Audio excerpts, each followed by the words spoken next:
actually Riley found, and I posted on the blog this morning, called 7 Types of Bad Writing. And somebody wrote a response to this. PR writer means public relations writer, PR. Somebody who handles the publicity could be for a political candidate, could be for a business or whatever. And it's interesting, he says, when people they go through the 3-stage process. The first stage is they use 50 words to say something, but it doesn't really say everything they need to say, right? So the second draft, they use 100 words. These are arbitrary numbers, but they use twice as many words, right? But now they've got all the information in there.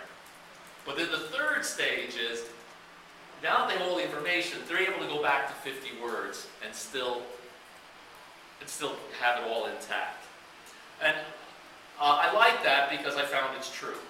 I found it basically when I'm writing well and really caring about what I'm writing, this is true. So don't feel, that you're any different if you go through this process. Again, sometimes, and this may not be true of any of you, but sometimes when people don't feel they're professional in something, they assume that the people who are good at it are just smarter and more talented and stuff, and that they don't struggle with it and don't have help and don't go through a laborious process. Well, the truth is they do, right? And they do have to work at it. You do get better at it, but you still have to struggle. Okay. Grabbing and holding interest. Whether you're writing a paragraph for your blog or a feature-length article, or whatever, you want to grab their interest and you want to hold it, right? So, first thing is have something worth saying. It may seem obvious, but there's certain columnists I'll read in certain newspapers or online because I think they'll have something to say every time they write, and they won't just be writing because they have to do a column that week. It is important that you don't get so egotistical that you think anything you say is so important, because I think you'll lose your readership. Now, that's up to you. It's an opinion, but people aren't going to come back to you if they find only 1 out of 5 things you say really has any meat to it. So, you really want to hold off for then. You want to do your research and find interesting things to say. And then you have to say it in an interesting way. Okay? It's not just enough that you have good content. You still have to present it. So, what does that mean? I put here avoid academic writing. I have a slide on that in a second. If you're like me, you grew up being taught by teachers who often had a very rule-oriented way of teaching writing and very specific structures, which can be very helpful. But there is a certain kind of writing in schools, colleges, universities, and published by professors and academic journals that may be appropriate for some formats, but a lot of it is really bad. Most of it, I would say, is bad writing. And I teach at a college. And I think it's often an excuse for people who haven't really worked at being good writers. I don't want to name, you don't know any of them, I wouldn't name names of some of the teachers I teach with, but I've seen some of their writing, and it's really not good, and you can hide behind some of the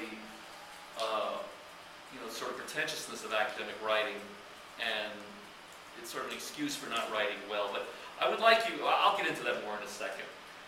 What I would heavily encourage is develop your personal voice. Whatever that is, there should be, for every one of you, at least one voice here that's different from everybody else. And be proud of it. First of all, it's going to make you want to write because it's you, and you're not trying to please, your freshman composition teacher or whatever. So try to always think this is something this is something coming out of me. Yes, it needs to communicate. Yes, it needs to have skill in it, but that it's still me. I'm not losing me, and this is what I want to express, and I want to express it in my way because I'm an individual and I'm special. Okay? You're all special, so and it'll just be better writing, right? How are you going to stand out from everybody else in the world unless you are you, because you're the only you. Go for that. Writing is a form of storytelling.